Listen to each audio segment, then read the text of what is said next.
Alright, boils and ghouls, so I feel much better. I had a bad stomach bug the last like 4 or 5 days. Plus, I got pissed off because I want to do a revisited video on my favorite movie of all time, John Carpenter's The Thing.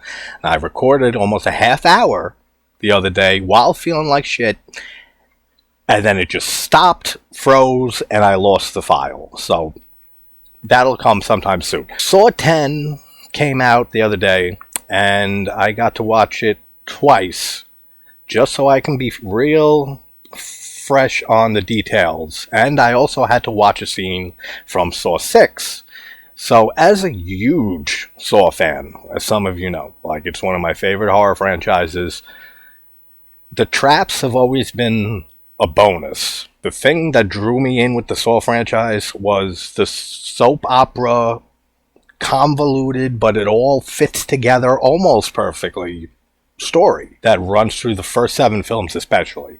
Now, Saw 10 here, we had the return of Kevin Grutert, I think that's how you say his name, who directed my favorite Saw film, 6, and directed the final chapter, or 3D, or 7, whatever you want to call it. So I had some faith in it from having him returning to direct.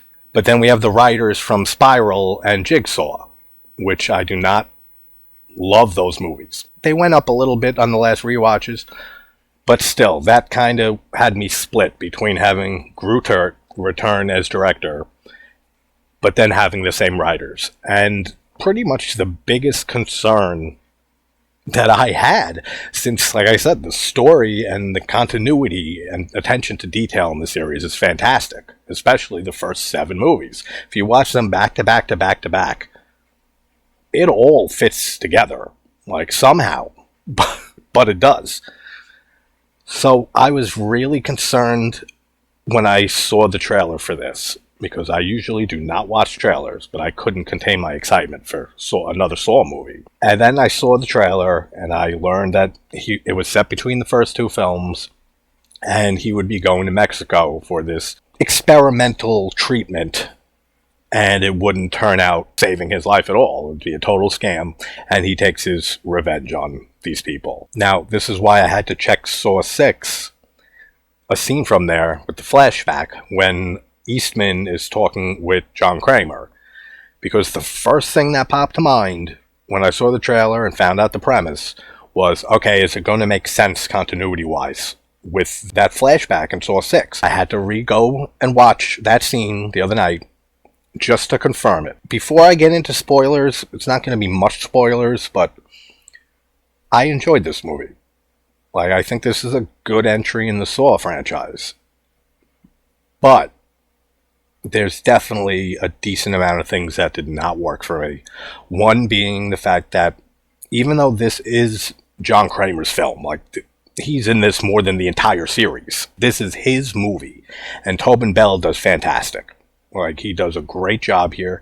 If you always wanted a movie centered around John Kramer and him being there on screen most of the time doing his thing, you'll love this entry, most likely. The traps are okay.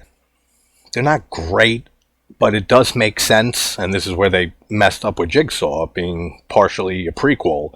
They had more complex traps in that movie versus 10 years later when all the first 7 start taking place. But here it makes sense. They're more rudimentary traps. So he only did the first few traps that we see in the first movie at this point, right? This is my problem with it. It doesn't fit in with the first 2 movies or the first 7 at all. It's a very standalone movie and standalone story. Yeah, we get a mid-credit sequence that kind of shows off some fan service. It's the best way I can put it without spoilers, but for the most part, this is a very contained story. And the premise doesn't even really make sense, continuity-wise, given that scene in Saw 6. I mean, it's not a huge issue, but for me, as a Saw fan all these years, and seeing them year after year in the theater, that's what I love about these movies, is the connectivity of them, the way that it all flows together. And you don't get any of that in this movie, really. But if you're just a Saw fan and you haven't maybe paid attention to the last few movies, and you said, hey, a new Saw film, I liked the first few, Tobin Bell's in this, Shawnee Smith returns, you'll enjoy the hell out of this movie, most likely, because it is very good. I just have my issues with it, and to dive more into those, spoilers from here on out, so if you haven't seen it, go check it out. Alright, now, those of you remaining who have seen it, the scene in Saw 6, when we see the flashback of Eastman getting the visit from John. Now, he says, and this is why I had to recheck it, like, multiple times, just to make sure, but he says to Eastman that he found an experimental treatment in Norway, and that it has a 30 to 40% success rate. Then he ends up telling John that if this is experimental treatment, if he goes and does this outside of their system, he'll be dropped from insurance, like, completely. Now, having Kevin Gruder come back and direct this, I was hoping, and it wasn't too concerned, that he would nail the continuity here. But it's everything that I can look into, they didn't. Like, they messed up here. In Saw 10, at the beginning, he goes and he sees Henry, the black guy, who pretends that he had the scar and tells John about this experimental treatment. He does say Norway, and then he gives him a link to go online and check. Now, if right then and there they would have put in the flashback scene of him going to see Eastman, I thought maybe it would work that way, but it still doesn't because of the success rate, and we'll get back to that. So then right after that scene with Henry, he goes home and he researches this experimental treatment, the Pedersen whatever. So when he researches it, and obviously he would research it before he goes to his insurance company, so that doesn't make sense either. But then he falls asleep on the couch after sending the email with his information, and he gets the call back that wakes him up off the couch when he takes the call from Cecilia, and she tells him that it has almost a 90% success rate, and tells him that they're operating now out of Mexico. So there's no scenario where that flashback with Eastman makes sense that I can think of. If anybody else is big on the continuity in the series, and they have an answer to all this where it all works, let me know, because I'd love to hear it. Because it just doesn't work any way that I've tried to figure it out. If he didn't fall asleep on the couch after sending the email, and he went to Eastman, like then, it still wouldn't work as a success rate. He says 30 to 40% in Norway to Eastman. When he talks to Cecilia and gets the information, it's 90%, and he knows it's in Mexico. It just, they screwed it up and dropped the ball on that, which it's really disheartening for me, but I know most people won't care about that, but that's a big thing for me. Now, with this being, like I said, John Kramer's film, Tobin Bell does phenomenal. Shawnee Smith does great. Everyone does a good job acting in this movie. It's just, man, they look old. Like, they really look old. It's especially Shawnee Smith. Like, it was distracting during this movie. Not even just how old she looks, but she had some work done or something on her face. It's like bloated a bit, plus the age on top of it. It's very distracting. A good example of using de-aging in certain shots with Orphan, First Kill, with Isabel Furman playing Esther again, like 15 years or whatever it was after the first Orphan. I couldn't tell, except for like one or two shots in that movie. It looks great. Here, I mean, I'd much rather have them back than have recasted characters, like, any time. But it was distracting, like, the age of them, especially with Amanda. It kept taking me out of the movie a little. But everything Tobin Bell does in this movie is great. You really feel for him, like, going through this. Now, there's a whole debate inside of me whether, like, with Jigsaw is a brilliant killer, that he's gonna not look more into this and, like, realize this is a scam, like, or a con or anything like that. I don't know how I feel about that. We've seen how smart John is throughout the whole series, and he's always steps ahead.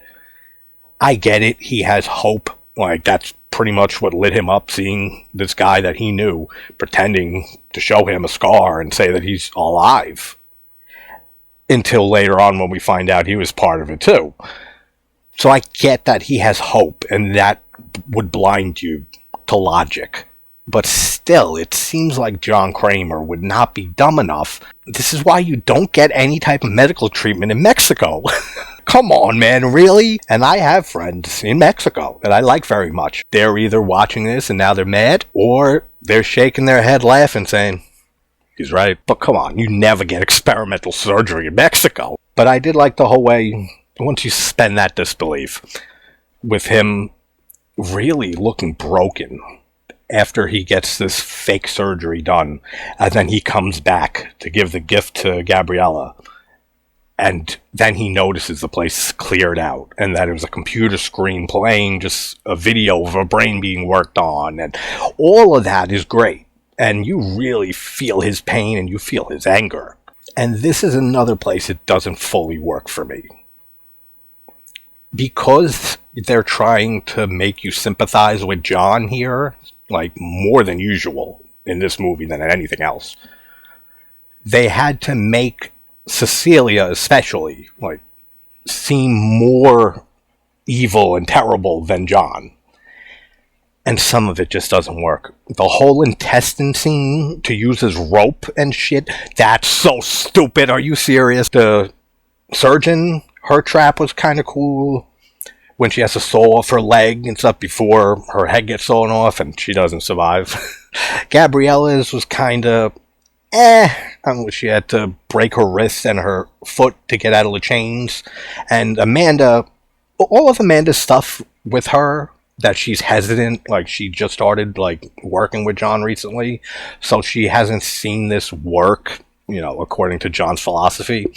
And since she's a recovering addict, and we find out that Gabrielle is an addict, she feels compelled almost to help her, that she sees a bit of herself in her. All of that's done very well. I really like the character Gabrielle. I'm hoping that's the name. Yeah, they call her Gabby. Yeah, it's Gabrielle, right? Because if not, then whatever. So I didn't have a problem with most of the traps. My next problem was just how you could see it a million miles away. The twist, and you can't even call it a twist, of the guy who shows up is working with, no, it's not Clarissa, is working with Cecilia.